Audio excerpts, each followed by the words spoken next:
for me, I started to notice that there was a lot of people seeing something in me that I also saw, but I didn't act on.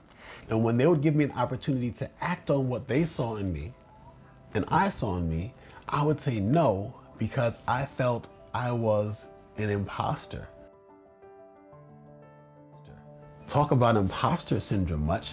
I was asked to do a professional development for a bunch of LCATs and social workers. So we talk licensed creative arts therapists, social workers that are in the field doing their thing. Some had, published peer reviews and all that, the good stuff. And I'm just thinking to myself, I'm just Yakeem.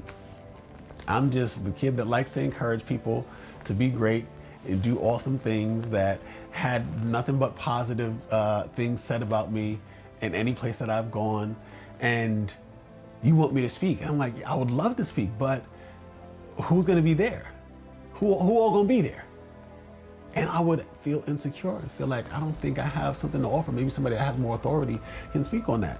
What? Where'd that come from? So I was challenged on that by my clinical supervisor, right? And other people that were in my life that spoke into me. And I started to believe what they were saying. And I gave myself a challenge. And I offer this challenge to you as well. I said, Keem, say yes to anything you would say no to and see what happens. And what happened was beautifully surprising.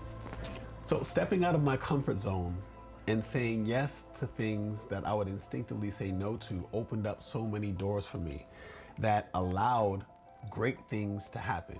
One of the biggest things was I had the opportunity to be invited to speak at another school with a team of people on toxic work environments and how we overcome that. And that is something that is near and dear to my heart because I feel that someone's initial experience, their first impression with something, it's paramount to how they move and operate in that environment. And if you have a negative experience going in, you may have a negative experience through and through until you leave. But also, if you are in a place where you cast a vision and you are not doing anything to cultivate that and foster that vision, then it's just words and we're not getting anywhere. And I don't like that at all. I want people to really be connected to their purpose and do what they gotta do because, why not? Right? When you have the right people in the right place, it produces the right things.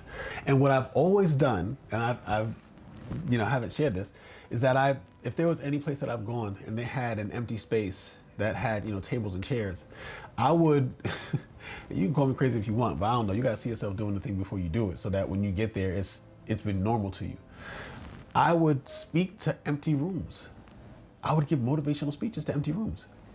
And I would talk to them, this audience, about whatever, something that's moving them forward, something that's getting you unstuck.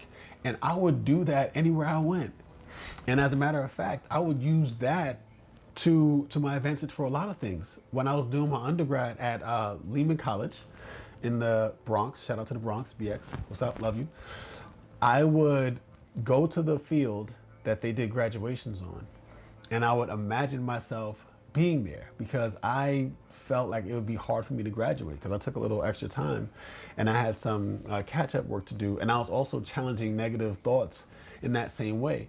So once I found out where that field was, I went and I took a picture of that field and I would look at that field.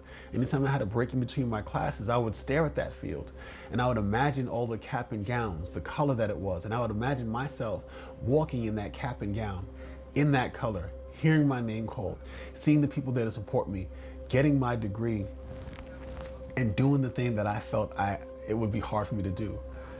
And sure enough, doing that, I got that degree. And I did that for my master's as well. I put all my eggs in one basket and I was like, yo, whatever. And there's another story for my acceptance into NYU and that whole experience. I'll share the story of that.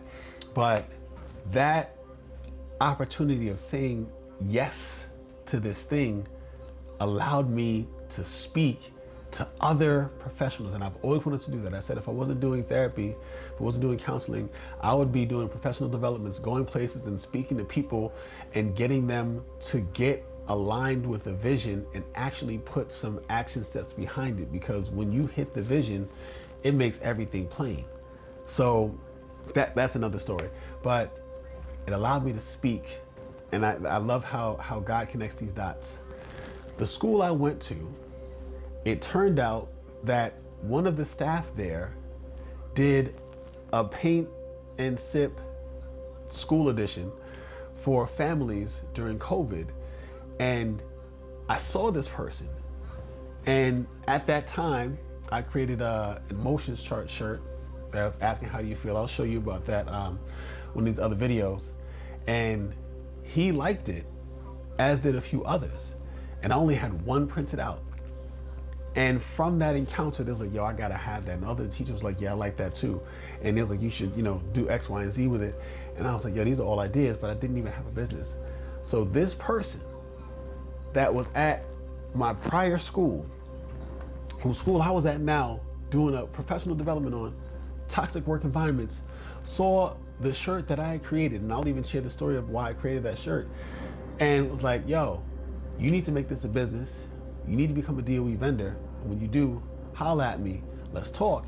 And put me through the whole process of how to get an LLC, which Purpose Composition LLC was birthed on Juneteenth in 2022 because of that encounter. But if I said no, I might have missed the opportunity to run into that person that did something so wonderful at a school that I worked at previously. And I would have missed the opportunity to make a dream that I had for a long time become a reality.